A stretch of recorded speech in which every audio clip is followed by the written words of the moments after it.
A new report has revealed the Australian high school curriculum has a gender bias when it comes to teaching children about scientists and scientific discoveries.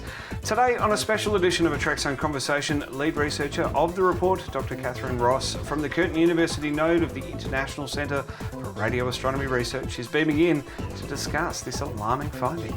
Celebrating 20 years of Trekzone, this is a Trekzone Conversation. Dr. Ross, welcome to Trekzone. This is a pretty stark finding you've made as part of the IncludeHer movement. That's it. Yeah. Thank you so much for having me. I think the stats kind of speak for themselves when it comes to this report. Yeah, absolutely. There are only 3 states in Australia whose high school curriculum even mentions a female scientist. Why is there a gender bias? I think this is a result of a long-term unconscious bias when it comes to science education and science at large. I think there's been a really long history of undervaluing the work that women have done, not just in science, but more broadly. And as a result, we see science education favouring the contributions of men and propagating this lone male genius narrative that science was done by an individual who had a major discovery in isolation. And it's just, frankly, an incorrect narrative to have, and it overlooks all the contributions that women have made and continue to make in science. And in the case of teamwork, male researchers and scientists are more likely to receive the accolades as well. Yeah, that's right. We see so much research that shows papers where the lead author was a male get far more citations. We see men getting far more grants. But when we create these anonymous applications, women start to perform as good as men. So the biases are there. When we see the male scientists, we inherently assume that they are better or that their work is of a higher standard, when that's just not the case at all. And I think this curriculum reflects that. It puts the work done by men on a pedestal and then overshadows the women who have contributed and the work that women are doing. And we can also look to history as well, that this is, as you say, has been ingrained in us. It's been the way that it's been. We can look at the manned space program that NASA had in the 60s. They've taken the strides forward now. It's now crewed missions into space, which is great. And obviously I'm at a little bit of a disadvantage in talking about this topic, so I defer to your judgment, of course.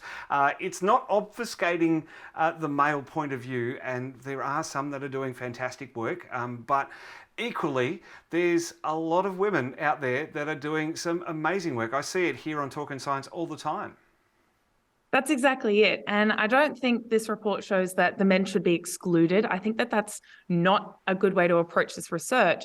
It's simply looking at what we're currently teaching and the way that we're teaching it and seeing if that benefits all students. And at the moment, it's not. So there's 145 scientists that are mentioned across Australia, and only one of them is a woman. That's not representative of how science is done, and it's not really helpful to any students. You're essentially telling women if they want to be a scientist, if they want to do excellent science, their career ends at high school. There's no future for them in that career. But what's perhaps more concerning as well for all students is across all of Australia, every single state, all the science subjects, not one Australian is mentioned anywhere. So we're seeing this narrative that only good science is done by men and it's only done outside of Australia. That is a really concerning narrative to be telling our high school students when they're at such a critical stage of deciding what career to pursue and whether they want to pursue a science career. And if you'll pardon the swear word here, that's complete bullshit. The amount of things that Australia has done in this field far outweigh and certainly are not indicative here of what's being taught. Australia invented Wi-Fi. We've done so much in terms of radio astronomy, your field, as well as everything else. For me, I've never looked at the name or gender of a potential guest and ruled them out because of it. Instead, I've looked at the story and figured out the best way we can cover it on the show. I know your study is focusing on the education system here in Australia, but is this gender imbalance also prevalent in the media as well? And if so, how can media outlets do better? It's definitely a broader topic than just the education system. And it's also broader than just year 11 and year 12, which is what we focused on. This is an issue for all of society, essentially. It permeates into everything. So yes, we see these biases in media, and we see a real lack of representation in science characters in science fiction. We also see a lack of representation of science experts being called on to shows to do media and news releases against science that's coming out because women are just not considered. They're not being taught that this is for them, but then we're also not showing them the examples of people they can aspire to. And if you're considered part of this stereotype that may have a negative stereotype related to science, so often women, but we see also culturally diverse people and linguistically diverse people, if you're not associated with this very narrow stereotype of what a scientist is, then you're far more vulnerable to having negative impacts such as low self-confidence, imposter syndrome, lower self-efficacy, or your resilience to things like a bad mark. And so having those role models, not just at the very later stages of your career, like a professor or a Nobel Prize winner, but having role models at every stage of your career so that you can see the stepping stones and walk towards that final stage is really important. And at the moment, we're just not seeing that because at every stage, we're really neglecting the work that women are doing. For me, I'm surrounded at home, surrounded in a good way, with mum and my sister as well. Even my lovely pet beagle is a lady as well. So not just at home, but professionally as well. I have all these wonderful, well-accomplished women doing some amazing things in my life. I think for me, this report landing in my inbox over the weekend was really eye-opening and I guess disappointing for my view on society and the way that it's acting. Yeah, that's exactly right. I mean, if we're not learning about the work that women have done, all students are missing out because women have done and continue to do some incredible research. And so if we're not learning about it, we're not learning about really cool discoveries. So for example, one of my idols is Ruby Payne-Scott. She was a radio astronomer and essentially pioneered the instrumentation involved with radio astronomy.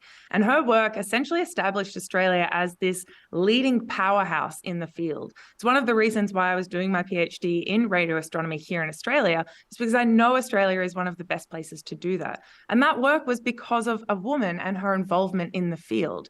But we don't learn about her in high school, even though she was so instrumental. So all students are missing out, but particularly women, when we don't include the work of women and the research that they've done. There are some really cool things to be taught here, and we're all missing out. Well, on education, how can and how much should schools change their lesson plans?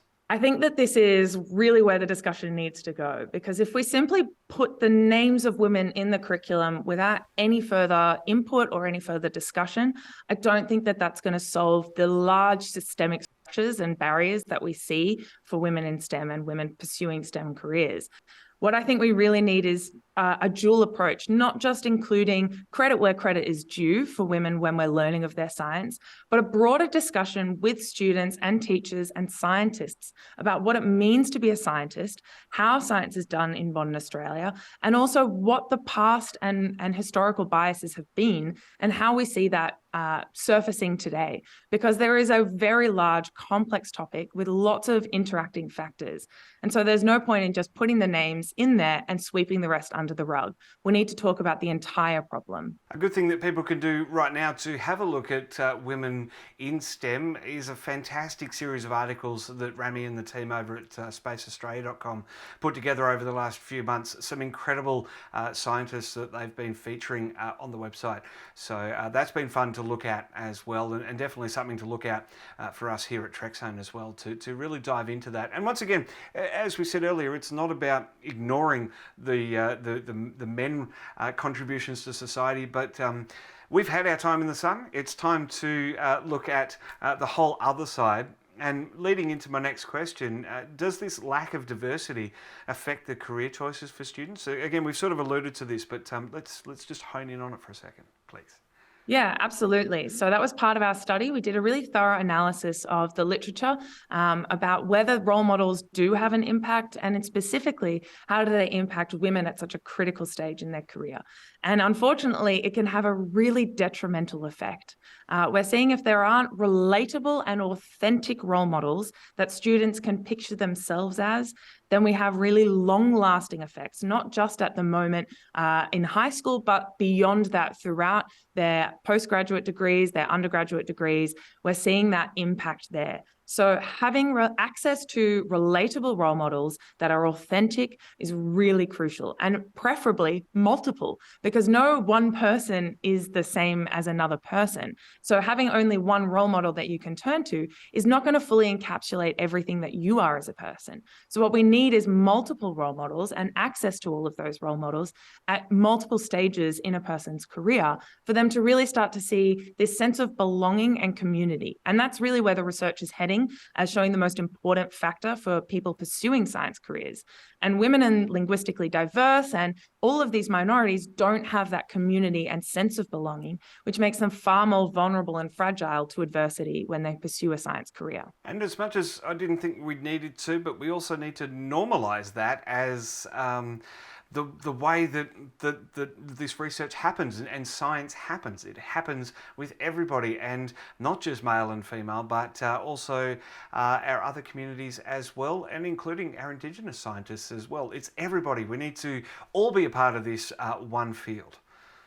That's exactly it. This is something that everyone can get on board with, because anyone can be a scientist. And so we really need to have a science education system that reflects that. And we actually see here in Australia, Aboriginal cultures have so much science. They are the oldest scientists in the world, and they're continuing that science today. But we don't really see that in the curriculum either. It's reflected in most states that they'll have a section saying we should be learning of Aboriginal science, but there's no formal instruction of how to do that. And so it's then up to the teachers to take that initiative and do that extra research. And I think we could probably all agree teachers have a lot on their plate, and maybe they don't have the time to be able to spend on extra research outside of their expertise to bring into the classroom. So this is really something we need to be updating in the curriculum and pairing it with resources so that teachers have access to it in order to bring it into the classroom, because it should be everyone. Science is for everyone. It is a collaboration, but that's not the narrative we're being fed in science education at the moment. And an interesting point that you raised there about teachers, when have they got the time to look outside of their field to find this? Mum is a high school teacher. I know she's watching now. I was telling her about our chat, and she's really interested to see what can be done and what kind of she can bring to her lessons as well. She's not necessarily a science teacher, but certainly looking at all of that and looking around at what the schools can be doing. I guess that's probably the big thing. And I guess the other question, Dr. Ross, is how soon should these changes be made? So here's the thing. The changes into the curriculum, it's a very slow and bureaucratic process. It takes a very long time. We're currently working with the Queensland Curriculum and Assessments Authority to actually develop a new curriculum for Year 11 and 12 students that incorporates a lot of the changes that we're recommending. But that process is slow. It takes a long time to make sure that it's done correctly. But we can start to make changes straight away. And in fact, that's what we're doing right now. So IncludeHer is registered as a not-for-profit, and we're developing an in-school program that works with both teachers and students to help introduce these changes. We're working with teachers to help them adapt their current lesson plans to introduce a more diverse representation of scientists, and also have this conversation with students beyond just an initial lesson plan, that one-off, because it should be a continual conversation that happens across the year. Then we're also working with students to help them foster that community and that sense of belonging, and showing them multiple examples of students who are like them, studying at multiple stages, so that they can start to picture themselves at each of those steps along the way of a STEM career. So having that multiple attack and then going into the classroom straight away means that when these curriculum changes do come in, teachers are prepared, students are prepared, and it's not a huge shock to the system, and we can start to develop and work on it as a process. As an associate lecturer at Curtin Uni, do you see the effects of this male focus in your lessons? So yeah, unfortunately, there is still quite a focus, not just at high school. And in fact, it's also in primary school, it's in university levels. It's really into everything at the education system. At every stage of instruction, we see this bias coming through. Thankfully, I've talked to a lot of the lecturers here at Curtin University, but other universities around Australia. And often it seems that once people have had this sort of thrown in their face and they see the stark biases in our education system, most people seem to think, well, firstly, this doesn't seem right.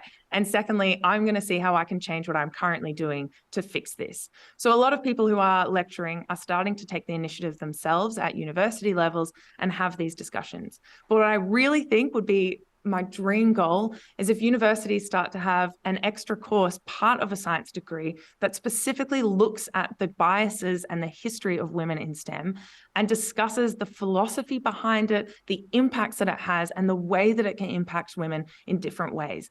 I think that's a really important conversation to be had with our undergraduate students. I'm a little upset that I got through my entire course without hearing even the words imposter syndrome and learning of any of these biases, because by the time I was graduating, I had assumed that all of the struggles that I was having were my own fault, that I was lacking, that I had these issues, and it wasn't the result of these structures that were actively working against me. But as soon as I started to learn more, it became pretty clear this was beyond just me and beyond just one person. And I think that that's something that our undergraduate students could really benefit from, is learning this and seeing the ways that all of these factors can contribute to a system that doesn't appreciate women. And we haven't even dived into this imposter syndrome, looking at the Apollo program. That's immediately what's coming to my mind, because that fantastic documentary with Nichelle Nichols was released a couple of years ago about the women behind all those men at NASA in suits and the skinny ties. And the whole reason Neil Armstrong got to the surface of the moon was because of women. And, you know, sure, the men were at the other end of that, taking all the credit for it. And doing their work as well, but it was the women holding everything up, and they always do. They always make us look good. I think you've touched on a really important point there, because a lot of people think, well, no, the men have made the significant contributions. But if we actually look at the story and the narrative of all these amazing men that have made amazing contributions, often women have played a really key role in that, but we don't learn of that impact. But what I find interesting is whenever we learn about women and the stories of women in science, it's often really in the context of the role that men had in that narrative. We don't seem to do the reverse when it's the narrative of the man. And you've raised the exact point there of NASA. Women were crucial to getting us to the moon. It wouldn't have happened, not just in the mathematics, but even the spacesuits. There were so many layers where women had such an important role to play. And that's really quite common for a lot of these male stories that we have of scientists. For example, as well, Newton and his famous Principia and the work that he did about gravity. There was a woman who corrected a lot of his maths and did the formal French translation, Émilie du Châtelet, and that formal French translation is still the one that's being used today. But we don't learn of that contribution. We don't learn of the collaboration between her and Newton, because we only learn of Newton. He's the only person in that narrative. But when we learn of Émilie du Châtelet, it's only in the context of her work with Newton as well. So I think there's definitely a narrative to be looked at here of the role of men and women working together in all of the ways that we present science to students. Absolutely right. Well, Dr. Ross, there is so much to chat about in this field, but we're going to leave it there, because I do want to dive into this more in the future, and I want to chat to you off air as well about ways that the Trekzone can really be promoting this and being used as an educational tool to show people that there are all these Aussies out there doing fantastic things, and all these wonderful women doing amazing things as well, and not needing a man to take credit for things. You know, us as a gender should stop doing that. That's exactly it. Yeah, science is cool and science is fun. I have absolute joy that comes from the discoveries in my work, and I think everyone deserves access to that. There is a really fundamental happiness about being the first person in the universe to look at the data that I have, and I think everyone deserves to pursue that if they want to. It's so fun, and at the moment we're not allowing so many people to have that experience of joy that comes with science. Well, looking forward to it, and looking forward to seeing how Queensland responds to the changes in the curriculum as well. Hopefully that comes through very, very soon. Dr. Ross, great to chat, and I hope that we can start seeing that change, as I said, really soon. Thank you so much for having me.